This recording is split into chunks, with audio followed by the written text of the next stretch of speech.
नमस्कार बच्चों, मैं राधिका मिस आपसे बहुत माफ़ी चाहती हूँ। बहुत दिन के बाद वीडियो बना रही हूँ, तो पर्सनल भी थे इशू और फिर बाद में टाइम नहीं मिला उसके लिए। लेकिन वापस से हम लोग आज अपना नया न्यू चैप्टर तो नहीं कहेंगे, चुनिंदा शेर, ये कविता है, बहुत अच्छी कविता है ये। और कवि परिचय है यहाँ पे चुनिंदा शेर। शेर मतलब आपको पता ही है, शेर मतलब कहाँ पे रहता है शेर। आप बोलोगे मैंने तो जू में देखा है, तो ओके शेर जू में होता है। ये हमारी बैड लक से हम लोग को जू में दिखने मिलता है, नहीं तो शेर ऐसा जानवर है जिसके जंगल में रहना चाहिए। बट यहाँ पे शेर के दो अर्थ होते हैं, जो शेरो शायरी कहते हैं ना, उसको भी शेर कहते हैं। तो हमारा जंगल का शेर और ये शेर, ये अलग है। आज हम लोग हमारी शेरो शायरी जो है इसके बारे में इस कविता में हम लोग बच्चों आज जानने वाले हैं। तो देखिए बच्चों, चुनिंदा शेर, चुनिंदा मतलब सिलेक्टिव, ओके, एकदम सिलेक्टिव चूजी जो शेर है वो है। कवि परिचय है कैलाश सेंगर जी। सेंगर जी का जन्म जो है वो 16 फरवरी 1954 को महाराष्ट्र के नागपुर में हुआ है। सहज सरल हिंदुस्तानी भाषा में लिखी आपकी रचनाएं सामान्य आदमी की जिंदगी में घुली वेदना, प्रश्न, भावना और उसकी धड़कन को व्यक्त करती है। काव्य में किए जाने वाले मौलिक प्रयोगों और कथ्य के तीखेपन के कारण कैलाश सेंगर आज के गजलकारों में महत्वपूर्ण और लोकप्रिय नाम है। गजलों के अलावा और सेंगर जी क्या क्या लिखते हैं बच्चों, तो गजलों के अलावा गीत, कविता, कहानी, नाटक आदि विधाओं में आप लेखन करते हैं। मुक्त हस्त कविता है, बहुत इजी कविता है। जैसे हमने दोहा वगैरह पढ़ा, वो थोड़ा सा हमको हार्ड जाता था उसको डिस्क्राइब करने, उसको वापस से हमारी लैंग्वेज में उसको ट्रांसलेट करने, बट ये बहुत इजी है। मुक्त छंद कविता है ये। पत्रकारिता के क्षेत्र में भी आपका उल्लेखनीय योगदान है। हिंदी के साथ साथ मराठी भाषा पर भी आपका प्रभुत्व है। आपके लेख में प्रस्तुत विचारों सोचने को बाध्य करते हैं। आपकी साहित्य भाषा पाठकों के मन एवं बुद्धि को झकझोर कर रख देती है। अभी आगे बच्चों, प्रमुख कृति है। यहाँ पे हमको क्या याद रखना है, कवि परिचय में उनका जन्म जो है वो याद रखना है। मैं आपको बताती हूँ, यहाँ पे कैलाश सेंगर जी का जन्म, यहाँ से लेके हिंदुस्तानी भाषा में आपकी रचनाएं हैं यहाँ तक। और फिर बाद में व्यक्ति करती है काव्य में किए जाने वाले लोकप्रिय मौलिक कविता पर तीखेपन के कारण आपकी गजलपुरों को महत्वपूर्ण नाम है। बस अब यहाँ तक भी आप अच्छे से आप करोगे तभी भी आपको कपाट परिचय कवि के बारे में बताइए, आपको एक गुण यहाँ पे मिल जाएंगे। यहाँ पे अपने कवि की प्रमुख कृतियाँ क्या क्या है। सूरज तुम्हारा है, गजल संग्रह, यहाँ आदमी नहीं जूते भी चलते हैं, सुबह होने का इंतजार, कहानी संग्रह ये, अभी रात की बाकी है, ये अनुदित साहित्य आदि। विधा परिचय में उर्दू कविता का लोकप्रिय प्रकार गजल है, जिसे गढ़ने में शेरों की अहम भूमिका होती है। ओके, अब ये शेर मतलब जंगल के शेर नहीं होता है बच्चों। गजल की लोकप्रियता के फलस्वरूप इसे हिंदी ने भी अपना लिया है। गजल हिंदी में आते आते रूमानी भावभूमि से हटकर यथार्थ की जमीन पर खड़ी हो गई है। इन शेरों द्वारा हिंदी गजलों ने अपनी अभिव्यक्ति शैली के बल पर लोकप्रियता प्राप्त की है। पाठ परिचय, अभी यहाँ पे हमारी कविता अबाउट दिस पोएम।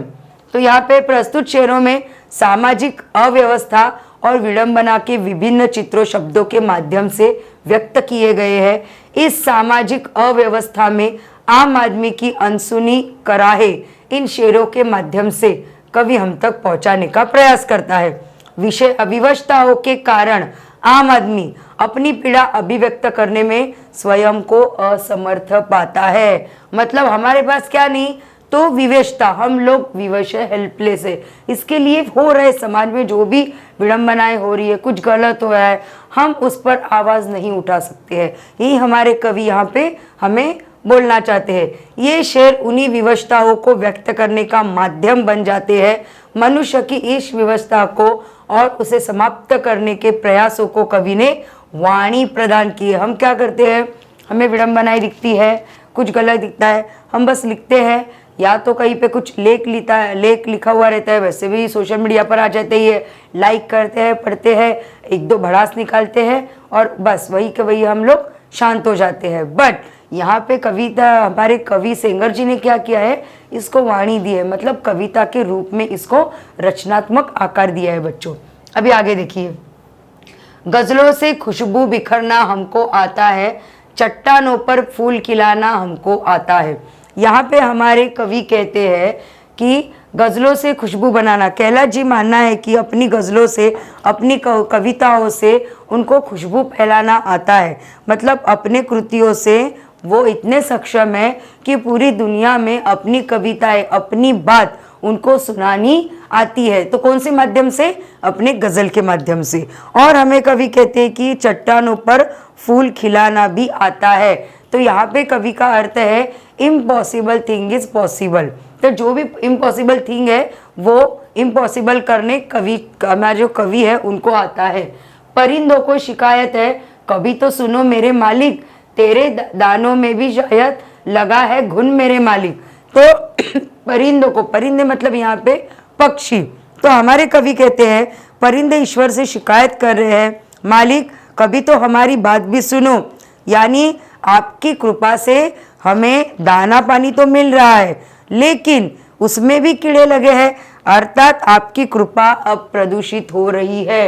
यहाँ पे घुन मतलब कीड़ा, जो खाने के चावल में, गेहूं में लगते हैं ना, उसको घुन बोलते हैं। तो घुन भी लग रहा है, तो दानों में भी शायद, मतलब आपके ब्लेसिंग तो हमें मिल रहे हैं बट शायद से उसके साथ कहीं पे प्रकोप भी आपका झेलने मिल रहा है। तो आज खाने में भी घुन होता है। खाने में तो चलो आजकल हम लोग क्या क्या, जैसे कोरोना है, बहुत सारी चीज़ें, बहुत सारे नए नए यहाँ पे संक्रमण आ रहे हैं, तो ये सबसे हमें क्या करना पड़ रहा है, दो हाथ करने पड़ रहे हैं। तो ये हमारे ईश्वर की ही शायद से हम पर अवकृपा है जो ये ऐसे दिन हम लोग आज देख रहे हैं। अभी आगे बच्चों, हम जिंदगी के चंद सवालों में खो गए, सारे जवाब उनके उजालों में खो गए। तो हम क्या करने लगे, तो हमारी विडंबनाएं बाजू में रख हम क्या करने लगे, सुबह हमारे लिए एक नया संदेश, जिंदगी में परेशानियां अप्रभावित हुए बिना उनका इस प्रकार सामना करते हैं कि उजाले मानो फूट पड़े हैं और सारी परेशानियां इस प्रकार हमारे सामने आई है और हम लोग उसको अनदेखा कर रहे हैं। क्या? तो जिंदगी के चंद सवालों में, तो जिंदगी में आगे अभी 10th हो गया, उसके बाद क्या करना है, फिर उसके बाद, तो हम ऐसे सवालों में जो सारे जवाब है, जो विडंबनाओं के जवाब है, वो उजालों में कहीं पे हमारे खो गए। मतलब ऐसा लगता है कि हाँ मेरे प्रश्न का उत्तर यहाँ है बट हमारे पास टाइम नहीं है, तो हम वो वहाँ पे निगलेक्ट कर रहे हैं उन जवाबों को। चट्टानी रातों को जुगनू से वह सवारा करती है, बरसों से एक सुबह हमारा नाम पुकारा करती है। चट्टानी रातों को जुगनू का मतलब यहाँ पे कवि कह रहे हैं कि सुबह हमारे लिए एक नया संदेश लेकर आती है, रात्रि के घोर अंधकार में जुगनू द्वारा फैलाए गए हल्के प्रकाश में भी आशा की एक किरण छिपी होती है। तो चट्टानों की रातों में जुगनू एक मैसेज लेके आती है कि मॉर्निंग आ रहा है। जैसे मैंने पिछले मेरी सभी कविताओं में बताया बच्चों कि हर एक रात के बाद उजाला होना तय है, वैसे ही ऐसे कोई परेशानी नहीं है कि जिसका हल हमें मिलेगा नहीं। तो यहाँ पे कवि वही बोलते हैं कि बरसों से एक सुबह नाम हमारा नाम पुकारा करती है। तो एवरी मॉर्निंग जो है वो हमारे नाम की है। तो नाम की मतलब क्या, कि हमें कुछ अच्छा काम करने के लिए ये सुबह हमें प्रेरित कर रही है। वह आसमां पे रोज एक ख्वाब लिखता था, उसे पता न था वह इनकलाब लिखता था। यहाँ पे कवि कहते हैं कि नित्य एक नए सपने देखा था, मैंने एक सपना देखा था, वह नहीं जानता था कि सपने में उसके विचारों की क्रांति बीच छिपा है, उसके द्वारा आसमान पर लिखे गए सपने एक दिन क्रांति का रूप ले रहे हैं। मतलब कवि जो है वो हर रोज एक ख्वाब दिखता था। ख्वाब किसका ख्वाब दिखता था, तो क्रांति का ख्वाब दिखता था कि मैं इस विडंबनाओं को छोड़ के मैं हमारी समाज में कुछ अच्छे काम या कुछ अच्छा मैं समाज में लेके आऊँ, नया परिवर्तन कुछ लेके आऊँ, ऐसे मैं ख्वाब देखता था। बट कभी कोई नहीं पता था कि ये कहीं पे सपना जाके सच होगा और ये इनकलाब उनका बन जाएगा। और बच्चों अभी आगे देखिए, हंसी से अपने आंसुओं को छुपा कर देखो, नया मुखौटा ये चेहरे पर लगा कर देखो। तो हंसी से अपने आंसुओं को छुपा कर देखो। हम दुखी है ना, तो हमको पूरी दुनिया दुखी दिखती है, तो कभी तो मुस्कुराओ। भले हमें लाख दुख है अंदर, दुनिया को नहीं बताना है। तो इससे क्या होता है, तो हमारी थोड़ी परेशानी हम लोग उस टाइम के लिए भूल जाएंगे और थोड़ा सा सामने वालों के सामने हंस देंगे, तो उसको भी अच्छा लगेगा और हम लोगों को भी अच्छा लगेगा। और ये जो भाई बंधु, तो वही बात कवि ने बताई है कि आंसू और हंसी ये दो अलग बातें हैं। तो हम लोग ऐसे चाहेंगे कि हमेशा कोई आए और हमारे कंधे पर अपनी कंधा भिगा के चले जाए, मतलब आंसू ससी अपना रोना सुनाए। हम लोग कोई रहते हैं ना हमारे दोस्त वगैरह कि अरे यार ये आ रहा है भागो, नहीं तो वो रोना अपना सुनाएगा, ऐसा बोलते हैं ना। हाँ, अगर कोई अच्छी बातें बताए तो हम लोग जरूर रुकते हैं कि नहीं रे इसके पास कुछ हैपनिंग, हमेशा हैपनिंग बातें होती है, जरा रुको और इससे हम लोग बात करके आगे जाते हैं। तो ऐसे दो प्रकार के विसंगति रहते हैं समाज में। तो हमको इसके लिए अगर समाज में रहना है और हमको सबके साथ, मतलब बोलते हैं ना कि हमें देख के कोई भागना नहीं चाहिए, ऐसे लगना है, तो हमारे दुख हमें अपने अंदर सीमित करके हमें हंसी का मुखौटा लगाना होगा बच्चों। अभी आगे, वह फकीरों की दुआ में असर देता है, आग से इत्र बांटने का हुनर देता है। वह मतलब ईश्वर। तो ईश्वर क्या करते हैं, तो जो फकीर है, तपस्या, धर्म और यहाँ पे साधु फकीर तपस्या पर महत्व, त्याग और तपस्या पर महत्व डालते हुए हमारे कवि कहते हैं जो साधु होते हैं, जो फकीर होते हैं और जो ईश्वर के ये जो समाज की भलाई करने वाले लोग होते हैं, इनको अलग से एक शक्ति प्राप्त होती है बच्चों। तो इनको क्या होता है कि उनसे निकली मुंह से बात कोई भी ना सच होती है, तो इनको कभी मत दुखाओ, वो जो कहते हैं उनके मार्ग पर चलो। बस यही हमारे कवि कहते, आग से इत्र बांटने का हुनर देता है, मतलब उनके बातों में, उनके आंखों में इतनी ज्यादा शक्ति होती है कि उनके मुख से निकले आशीर्वाद सच होने लगते हैं और उनकी आंखें मानो करुणा बरसाती है। अभी आगे, इसमें लाशें भी मिला करती है, तुम जरा देखभाल तो लेते, इसको माँ कह के पूजने वालों, वह इस नदी को खंगाल तो लेते। मतलब यहाँ पे हम क्या करते हैं, कवि कहते कि हमारी संस्कृति में हम नदी को माता कहते हैं ना, माता कहते हैं। और क्या कहते हैं, अस्थि विसर्जन करते हैं, निर्माल्य डालते हैं और यहाँ तक कि लाशों तक वहाँ पे हम लोग बहा देते हैं। तो जहाँ पे माता कहते हैं, फिर ऐसे कर्मकांड हम कैसे कर सकते हैं, नहीं करना चाहिए।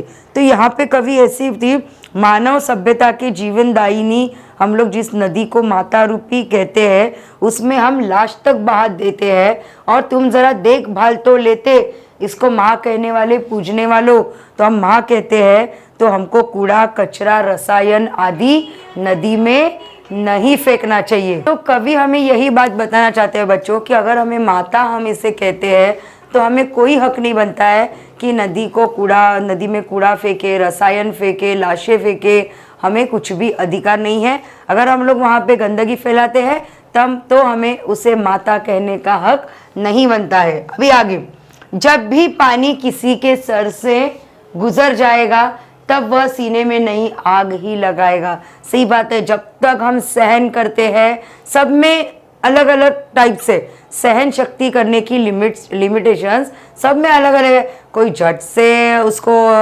या क्या बोलते हैं उसका बॉम्ब ब्लास्ट होता है, तो कोई बहुत ज़्यादा सहन करता है, बहुत ज़्यादा टॉलरेट करता है, और जब उसकी सीमा अंत होता है सहन शक्ति का, तो बाढ़ आ ही जाती है, आग सीने में लग ही जाती है। यहाँ पे कवि कहते हैं कि सहन शक्ति की एक सीमा होती है, प्रतिकूल परिस्थितियों, असफलताओं और अन्याय को सहन की शक्ति जिस दिन समाप्त हो जाएगी, उस व्यक्ति का विवेक उसका साथ छोड़ देगा।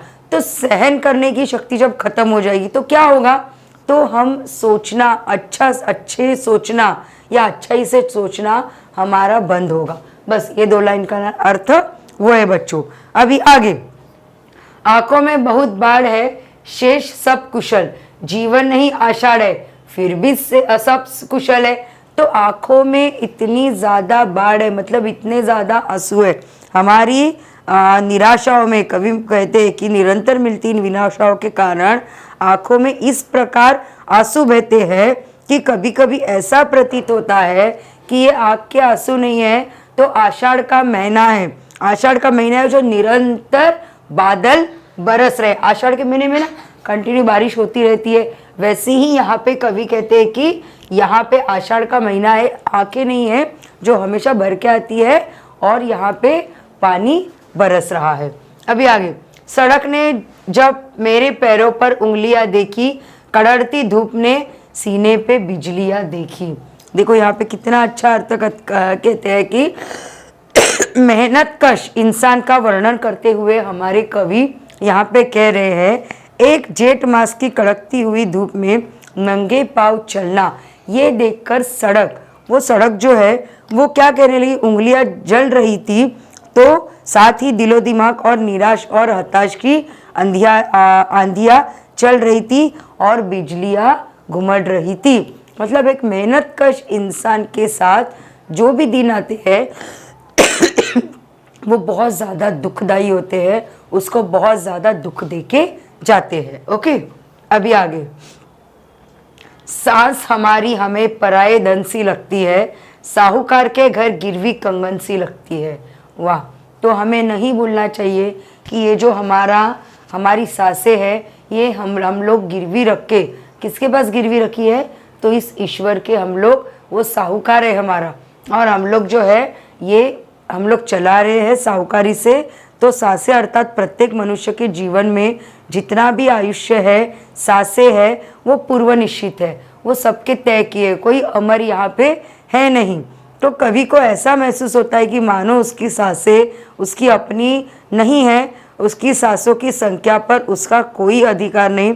उसी प्रकार हमें हमारे धन संपत्ति पर कि कोई भी किसी भी प्रकार का अधिकार कहने का हक नहीं होता है। जैसे आवश्यक पड़ने पर अपने कंगन या अन्य कोई आभूषण किसी महाजन के पास हम लोग गिरवी रख देते हैं, उसी प्रकार हमारी सांसें भी हमें गिरवी रख के यहाँ पे जीना पड़ता है। तो हमें हमारी सांसें किसके पास गिरवी रखनी है, तो उस ईश्वर के पास।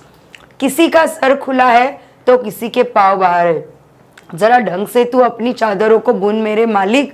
तो यहाँ पे कवि कहती कि यहाँ पे जो है दुनिया में कोई समान नहीं है। आज कोई भरपेट खाता है और कोई 2 वक्त की रोटी तक का 2 वक्त के लिए मोहताज है। ऐसे कोई जो अपने मोटापा कम करने के लिए चलता है, और कोई 2 टाइम का खाने के लिए चलता है, 2 टाइम का पेट के लिए। तो यहाँ पे कवि ये कहते हैं कि किसी का सर खुला है तो किसी का इतना ज़्यादा परिस्थिति जिसकी है तो उसको बदन ढकने तक का उसके पास कपड़ा नहीं है, और किसी के पाँव बाहर है, और कोई इतना गरीब है कि उसको रहने तक की जगह नहीं है।